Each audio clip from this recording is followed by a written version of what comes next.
Welcome, welcome, welcome. Very proud to launch this sixth edition of AI for Health. Wow, it's incredible. The 6 years of AI for Health, it's huge, and we are extremely happy and proud to have so many people for this opening. The stage is totally full, and it's amazing. Well, and this year it's great because we have the high patronage of the French President Emmanuel Macron. I think it's an accomplishment as an ecosystem to have this kind of support, and also it means that AI and healthcare are very, very important. This edition actually is huge in terms of numbers. We are more than 2,200 people registered, so it means that it's going to be very crowded today and lots of people to meet, to connect, and it's a very good thing. Also, more than 120 speakers on 3 stages, so it's huge, lots of use cases, so lots of content also to discover. Our mission at AI for Health is to democratize AI.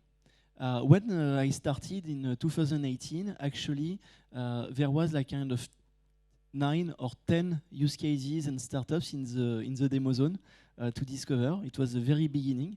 It was very promising, but just the beginning. Today, I think we are between 100 and 200 use cases and startups between the demo zone and the stages. So you will discover a lot of AI in all the healthcare sector. Lots of use cases. And I think it is a sign of the maturity and the fact that AI is almost everywhere now. But when I say that AI is everywhere, it means that we have lots of responsibility. And it means that we need trusted AI. We need to trust AI. It is more than ever important if AI is everywhere. So that's why the topic of this year is trust in AI. So thank you very much to be with us today. AI for Health is organized by Artefact. Artefact, we are more than 1,500 AI experts in the world in AI consulting in 20 offices, so it's huge. And this is why we have Justine Ners, Managing Director and Global Lead for Healthcare at Artefact, joining us. And also, I would like to enlighten the role of Johnson & Johnson Innovative Medicine as a co-founder of AI for Health since 2018. 6 years. Thank you very much for being with us. And that's why we have Delphine Aguilera-Caron, Managing Director of J&J Innovative Medicine France, with us today. So thanks to both of you to be with us. A huge edition, lots of people, lots of use cases, big edition of AI for Health. So well, Delphine, J&J is a co-founder since 6 years. Why did you do that in 2018, and why it is still true today? So you said it, Damien. I think if we use the power of AI for health, that's the title of the event, but not just. We can imagine a lot of opportunities to actually really combat and give solutions to high unmet needs or dreadful disease for which there are no solutions today. And more we realize that the application is huge. So the thing is, and you mentioned it 6 years ago, if you want to unleash the power of AI, one cannot do that as a single stakeholder.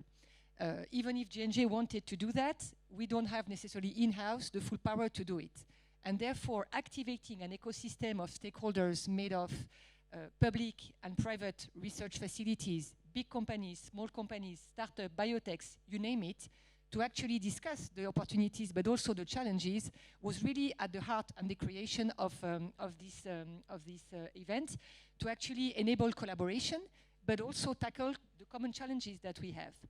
Also 6 years ago, let's not forget that part of the plan for France was to raise the attractiveness and the competitiveness of France in the world, and in that domain, for sure, the country was in advance, and it's still in advance, so we still have a huge card to play. As you also mentioned, what was really important was to tackle the challenges and make sure that if we deal with data health, what is it that we are doing? Different things, making sure that we build the infrastructure to have access to this data, but also to share it.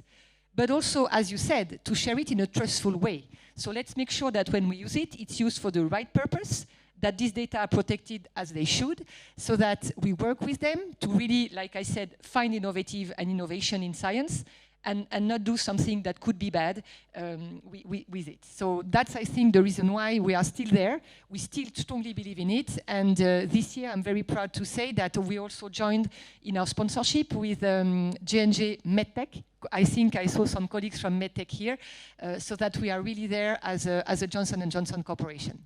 Thank you very much, Delphine. Justine, what is the role of Artefact in AI democratization?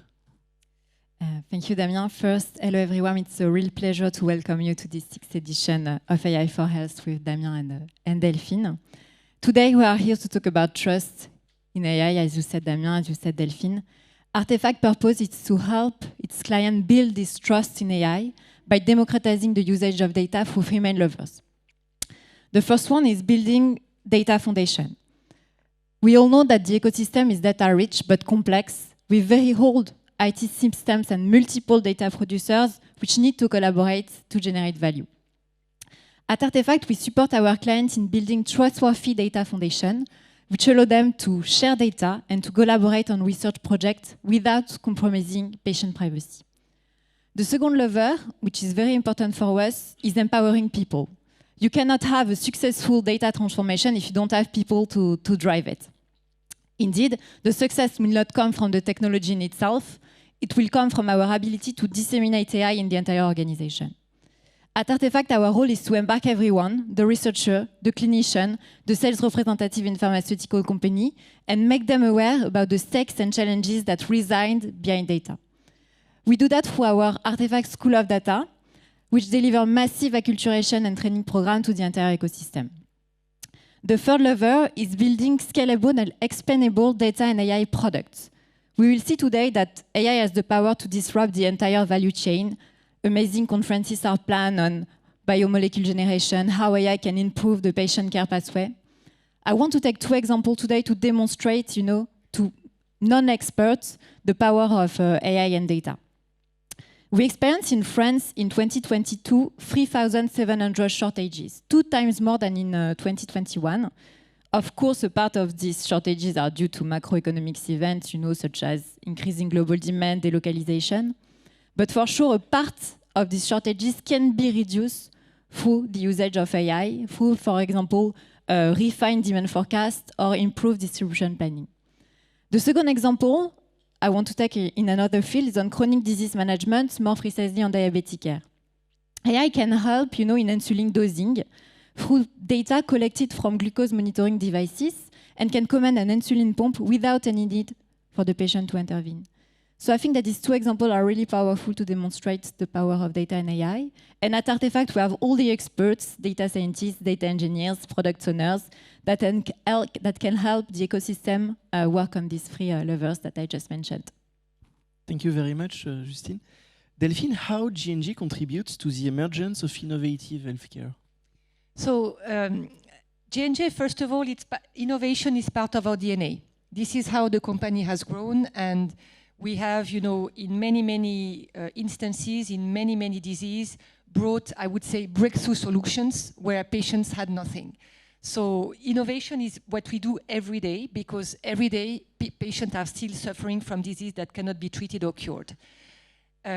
What is important for us, and what is really important to understand, is that at J&J we believe that this innovation can only be done through collaboration and partnership. Open innovation is really something that we strongly believe. At the end of the day, it doesn't matter where the innovation comes from. And we don't make a point in having it specifically generated in our R&D labs. Wherever it comes from, we will partner and collaborate to make sure that it will provide the solutions to the patients who need it. So that's number one. Number two, in terms of how do we sustain this vision, it's important to realize that the group invests every year $11 billion in R&D, making us one of the top investors in innovation across all industries. And it's important because we need to find solutions for those patients who need it.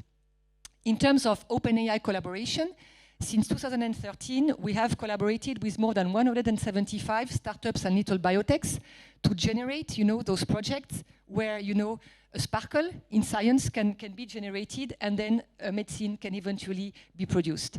So that's just how we do it. And how do we do it more specifically? We have a specific infrastructure dedicated to innovation.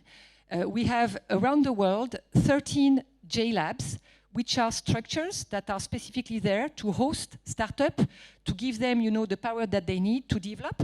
And we really have a supporting infrastructure behind them so that they can flourish and eventually go away or stay. It depends. All of them have different life, but at least we are a facilitator. The second thing is that we have in the world 4 innovation centers that are really there to scout projects, to build strong partnerships and collaborations, and really to make sure that innovation can be, sustained. In France, we have a structure that is working on AI and genomics to understand how, genomics can really enhance, namely oncology research, but not just in many areas. So as you can see, it's a broad system, it's a global one, and really the objective is really to do it everywhere where it happens, so that something we are convinced will come out of it. Thank you, Delphine. Thank you very much. This year we've seen the emergence of generative AI, ChatGPT, and lots of Gen AI incredible outcomes. Justine, so Artefact released just today an interesting generative AI study. Can you tell us more about the findings? Yes, for sure. What comes out from the study is that Gen AI can really help, in overcoming previous hurdles of AI adoption in healthcare. Indeed, it's the first time in the end that it's the machine that needs to talk how to learn to the human and not the opposite. It's a cross-generational revolution which makes everyone equal in front of the machine. Our study presents 5 main categories of use cases that seem to emerge across the ecosystem. The first one is data augmentation, to create or expand existing data sets, to validate clinical trials, or to train medical devices. The second is insight generation for the patient, for the researcher, for the HCP. Content generation, to improve how we communicate, with HCP, with patients. Biomolecule generation, and automation and productivity, automation of administrative tasks. What we see in the study is that today, most of the usages in production revolve around insight generation and automation of administrative tasks. Why? Because the subject of trust is even more burning, of course, when we talk about generative AI. And we know that the generative AI model can have the tendency to hallucinate. This is why we see very few today usages in production that are in front of patient, in front of HCP. But we are convinced at Artefact, and the ecosystem also seems to be convinced, we can see that in the study, that it will change. It will change if we address, of course, the risks that we see. And how to address this risk? We have 3 main ways to address this risk. First, we need to continue to work on the technology, make it improve year after year.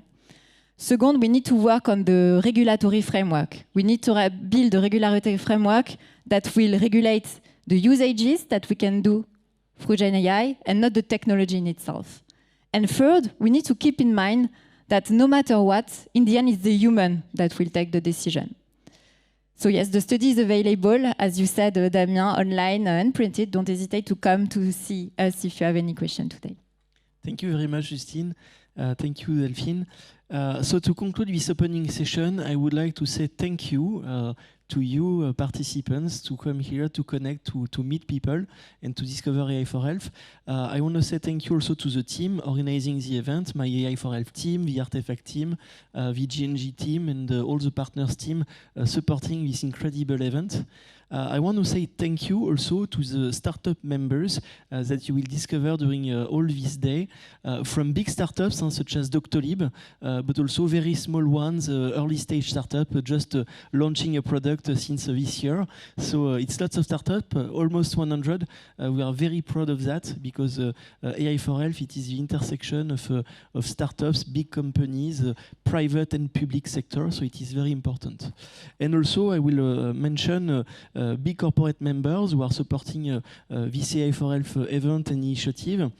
I will think to AWS, to Collective Thinking, to EY, Ookla, IQVIA, La Poste Santé et Autonomie, MathWorks, Median, OVH Cloud, Pfizer, Quinten Health, Esculine, Takeda, and Vidal. Thank you for them to be supporting this event and to make it big and bigger every year. So we are very proud of that. And also a big thank you to institutional members. We'll think of the Oncopole de Toulouse, very important for us because we want to be also to have all the French region represented, also to have European countries represented. So it's very important for us. Thanks also to Paris Santé Campus, to INRIA, EIT Health, and all the institutional members. Very proud to have them with us. So thanks to all of these institutions, companies, people who made this possible. I just want to say thank you and enjoy this incredible day. Thank you. Thank you very much.